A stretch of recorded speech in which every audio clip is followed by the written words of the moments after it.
All right, welcome everyone. Today, we're diving into a car that's trying to solve one of the biggest problems in the electric world right now, affordability.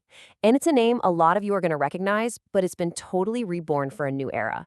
So let's just start with a little bit of nostalgia, right? For so many people, the original 1992 Twingo was a total game changer. It completely shook up the city car scene with this playful design and just an incredibly smart use of space. The whole idea was to invent the life to go with it. And that really is the big question, isn't it? If you look around these days, that whole segment of small, cheap-to-run cars, it's just been shrinking. Most car makers have just given up on them, saying they're too hard to make profitably. And that's left this huge gap in the market. So, what's Renault's plan to tackle this? Well, they think the answer is a name we all know and love, but with a very modern, all-electric heart. Look, this isn't just about launching another new car. This is a big strategic move. Renault is setting up the new Twingo to make electric cars a real, mainstream, accessible choice, especially for people living in cities. And here it is. This is the number that has everyone talking.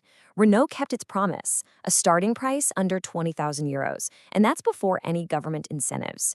This is a price tag designed to go head-to-head with small gasoline-powered cars. But a price tag like that doesn't just happen by accident. To really get how Renault pulled this off and why they're doing it right now, we gotta zoom out a bit and look at their bigger game plan. It's all part of a really specific three-point strategy. So every single decision they made was guided by these three goals. First, hit that magic price point, which they did by using LFP batteries that don't need expensive metals. Second, get it to market fast. And third, keep the whole production process right here in Europe. And when we say fast, we mean it.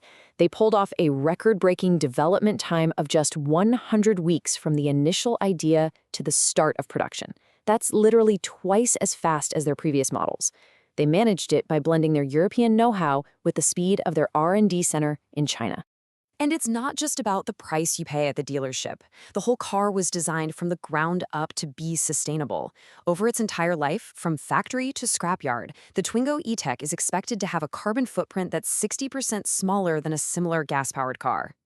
Okay, so with that strategy in mind, let's actually look at the car itself, because the value here goes way beyond just that sticker price. You can see the designers really focused on the original's DNA. It's got that same cheerful, expressive look, but with all the modern touches. And the interior is just so clever. The rear seats slide independently, the front passenger seat folds down. It gives you a level of flexibility that's almost unheard of at this price. But let's be real, for any electric car, it always comes down to the same three questions. How far can it go? How fast can you charge it? And what's it actually like to drive? The number to remember here is 185 kilometers, or about 115 miles. And what's so important about this number is that it's the estimated real-world range for mixed driving. This isn't some perfect condition lab number. This is what you can probably expect day in and day out. And it's really important to get the difference here. The official WLTP number is higher. Sure, it's 263 kilometers. And that's useful for comparing cars on paper. But that 185-kilometer real-world figure, that's the one that actually matters when you're planning your week. In this table right here, this really tells the Twingo's story. It is a city champion, no question. On a nice day, you could see up to 285 kilometers just driving around town. Even when it's freezing outside, it holds up pretty well in the city. But highway driving, especially in the colds, yeah, that's clearly not what it's built for. Charging is designed to be super simple and practical. You can easily get a full charge overnight at home, no problem. And if you go for the optional DC fast charging, which still keeps the car under that 20k euro mark, a quick 30-minute stop at a public station gives you more than enough juice.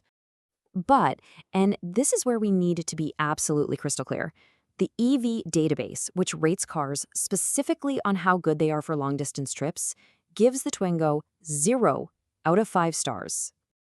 So here's the crucial takeaway. Renault has been totally honest about this car's purpose. It is not trying to be a one-size-fits-all vehicle. It is built to be amazing in cities and suburbs, and at that job, it absolutely excels. Okay, so beyond the battery and that killer price, the Twingo's real secret weapon is its surprisingly clever interior and all the tech they've managed to pack inside. I mean, even the base Evolution model comes loaded with a big screen and key safety aids, But that top-spec techno version, it adds things like a Google-powered infotainment system and adaptive cruise control, tech you'd normally expect to find in cars that cost way, way more. And this is some seriously forward-thinking stuff. With an optional advanced charger, the Twingo can actually do vehicle-to-grid. What that means is it can send power from its battery back to your house during peak hours, which could actually lower your home energy bills. Pretty cool, right? So the takeaway here is really clear. Renault is betting the farm that this combination of charming, retro style, incredible city efficiency, and that game-changing price tag is the magic formula to finally unlock the mass market for electric cars. Which leaves us with the big question. Is this it? Is this the car that finally makes electric vehicles truly affordable for everyone in our cities? Renault is betting that the answer to the future of city driving actually lies in reimagining an icon from its past. We'll have to see if it pays off. That's all for this explainer. Thanks for watching, and we'll see you next time.